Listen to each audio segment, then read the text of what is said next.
Hey, Jersey Devil 1976 here. This video is a response to a comment from Killer One Triangle 13. He was asking about the process from going design to assembling and building scratch-built models. So I thought I would do a little demo just to kind of show that process. What I basically did is I just did a sketch of a model that I wanted to build, and then I'll show you the materials, and then I'll actually go ahead and assemble the model real quick and show you the whole process there. This is what I came up with. It's really very simple. It's just a las cannon, similar to the design I used on my Zap guns for my Orc Army. It's going to be easy to build real quickly, and it doesn't take a lot of materials, but I think it'll be able to show you the process of, going from a sketch like this to actually having a model in your hands. It consists of this main body right here, which will be made out of some square tubing, as well as this battery. This little part right here between the two will be made out of a piece of styrene strip. The barrel here will be a piece of round tube, and then these coils, support, and emitter will be made out of a larger diameter tube.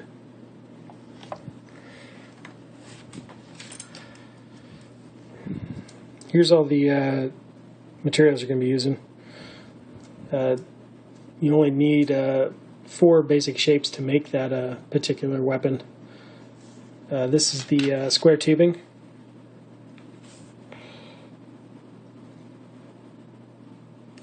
That'll be for the main part of the gun and the battery. Here's this square strip. This will be used to bridge the battery and the body of the gun.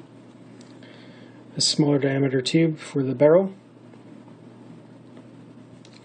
And this larger diameter tube for the emitter and the coils. Now, to save some time, I went ahead and cut all this stuff up. I hope to do another video to actually show how I cut the styrene up and some of the tools and techniques that I use. So here's all our parts here. And I'm just going to use a little bit of super glue here to just quickly put this model together. I'm going to start back here with the battery. So I'm just going to put this piece of strip into this square tubing. I'm going to push it back up against the back here. That'll fill in the tube so you won't see it back there. Alternative is you can cut a piece of styrene sheet to cover that up. But for this, I'm just going to plug it up with this piece of styrene. Go back with a file or some sandpaper and just smooth that down a little bit so it's nice and flush. Next will be the main body of the gun here. You want to get the spacing where you want it. That's why I always dry fit everything. Don't want it too far apart. It'll look kind of silly. And too close together. I mean, it doesn't look like you really did anything at all. So you want a little bit of a gap in there. You get it to where you want it. And then just go ahead and just mark it.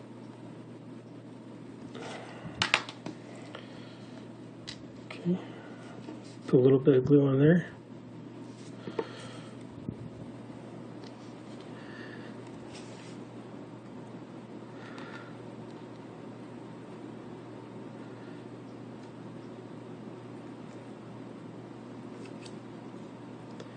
Alright.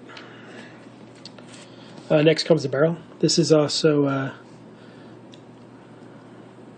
the same diameter as the inside of this square tubing, so it'll fit in there very nicely. You're just going to want to kind of play around with the length a little bit to see how long you want the barrel.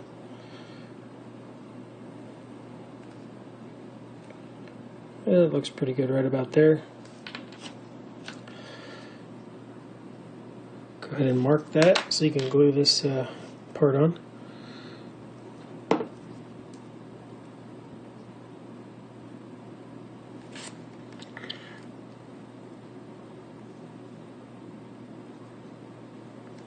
Right. Pretty good. Put a little bit of glue here on the edge, and then all over this tube. When you put it in there, you're gonna kind of spin it around to help get glue on all the internal surfaces there. Make a little bit stronger bonds.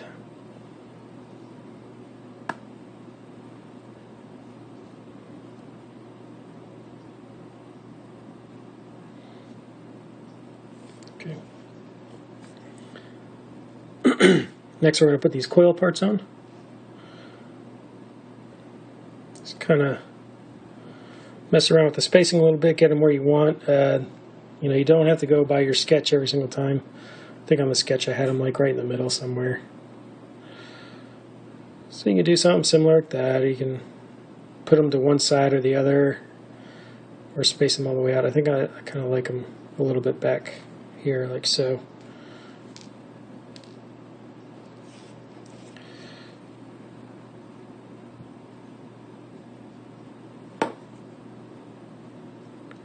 Spin that piece around so it gets glue everywhere on that surface. There we go. If you wanted to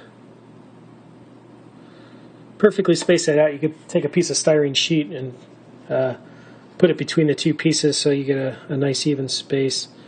But I'm just going to eyeball it here.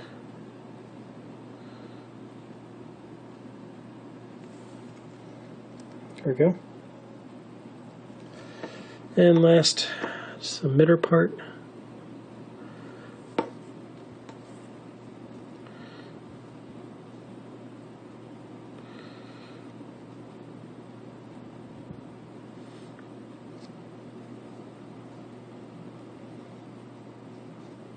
All right. So there we go. Very basic shapes. Very easy to do very quickly. So if you, compare it to our sketch, it's very similar.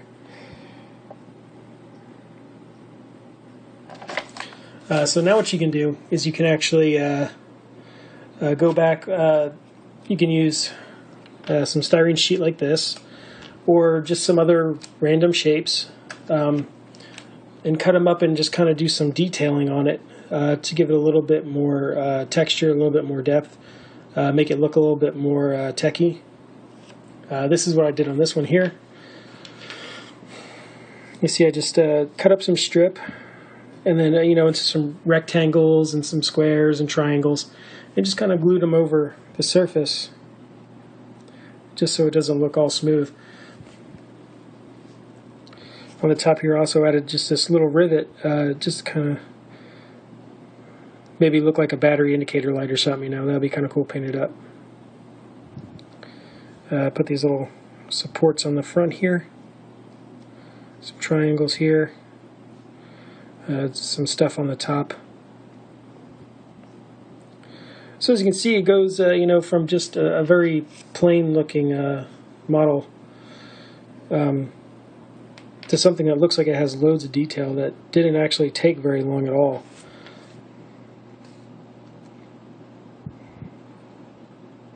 Oh yeah, I also just kind of chopped off the back part of this battery just to make it look a little bit more interesting. I mean, it looks kind of dull right there. It just adds just a lot more to it. So that's the process. I'm sorry it couldn't take a little bit longer to do some more detailed stuff, but time constraint. I could have been here all night. So I hope that kind of answers your question and kind of gives you a glimpse into how this process works. I definitely am going to do some more videos showing you how I cut up the styrene. I'm going to include also how I do the chipped edges on the styrene to make it look like worn metal. So keep an eye out for that. Again, everybody, if you have any questions or comments, just let me know. I hope you all enjoy it. Thanks, everyone.